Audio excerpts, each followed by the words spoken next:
மேஷம் களத்திரஸ்தானத்தில் சந்திரன் இருப்பதால் வாழ்க்கை துணையின் மூலம் எதிர்பாராத தனலாபம் கிட்டும். தடைப்பட்ட திருமண பேச்சுவார்த்தைகள் சுபமாக முடியும். கூட்டுத் தொழிலில் கூட்டாளிகளின் ஒத்துழைப்பு முழுமையாக கிடைக்கும். வெளியூர் பயணங்களால் புதிய வாய்ப்புகள் கதவை தட்டும். பரிகாரம்: குரு பகவானுக்கு மஞ்சள் நிற மலர் சாத்தி வழிபடவும். ரிஷபம் நீண்ட நாள் உடல் பிணிகள் நீங்கி புத்துணர்ச்சி பெறுவீர்கள். வழக்குகளில் உங்களுக்கு சாதகமான திருப்பங்கள் ஏற்படும். கடன் தொல்லைகளிலிருந்து விடுபட நல்ல வழி பிறக்கும்.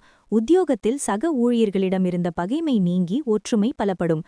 பரிகாரம்: பசுமாட்டிற்கு அகத்திக்கீரை அல்லது பழம் வழங்கவும். மிதுனம் புத்திர வழியில் மனமகிழ்ச்சி தரும் செய்திகள் வந்து சேரும். பூர்வீக சொத்துகளில் இருந்த வில்லங்கங்கள் ஒரு முடிவுக்கு வரும்.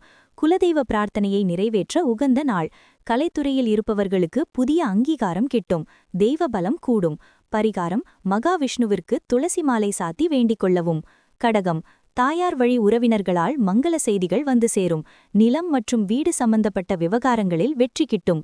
விவசாயத் தொழிலில் லாபம் கூடும். வண்டி வாகனங்களை மாற்றும் சிந்தனை மேலோங்கும். குடும்பத்தில் அமைதியான சூழல் நிலவும். பரிகாரம்: அம்மன் ஆலயத்தில் நெய் தீபம் ஏற்றி வழிபடவும். சிம்மம் உங்களின் வீரம் மற்றும் விவேகம் கூடும் நாள். இளைய சகோதரர்களின் வழியில் ஆதாயம் உண்டு. அண்டை வீட்டாருடன் இருந்த சிறு மனஸ்தாபங்கள் நீங்கும். தகவல் தொடர்பு துறையில் இருப்பவர்களுக்கு மேன்மையான பலன்கள் கிட்டும். துணிச்சலான முடிவுகளை எடுப்பீர்கள். பரிகாரம்: சூரிய நமஸ்காரம் செய்து நாளை தொடங்குவது சிறப்பு. கன்னி தனஸ்தானம் வலுவாக இருப்பதால் பணப்புழக்கம் சரளமாக இருக்கும். குடும்பத்தில் சுப விசேஷங்கள் களை கட்டும். கொடுத்த வாக்கை காப்பாற்றி நற்பெயர் எடுப்பீர்கள். பேச்சின் இனிமையால் தடைப்பட்ட காரியங்களை எளிதாக முடிப்பீர்கள். ஆபரணச் சேர்க்கை உண்டு. பரிகாரம்: புதன் பகவானுக்கு பச்சை நிற மலர்கள் சாத்தி வேண்டவும். துலாம் ராசிக்குள் சந்திரன் சஞ்சரிப்பதால் மனமகிழ்ச்சியும் தேக ஆரோக்கியமும் கூடும். புதிய முயற்சிகள் அனைத்தும் வெற்றியில் முடியும். அரசாங்க வழியில் எதிர்பார்த்த உதவிகள் கிட்டும். உறவினர்களிடம் மதிப்பும் மரியாதையும் உயரும். பொன்னான நாளாக அமையும். பரிகாரம்: மகாலட்சுமிக்கு மல்லிகை பூ சாத்தி வழிபடவும். விருச்சிகம் சுபச் செலவுகள் அதிகரிக்கும் நாள்.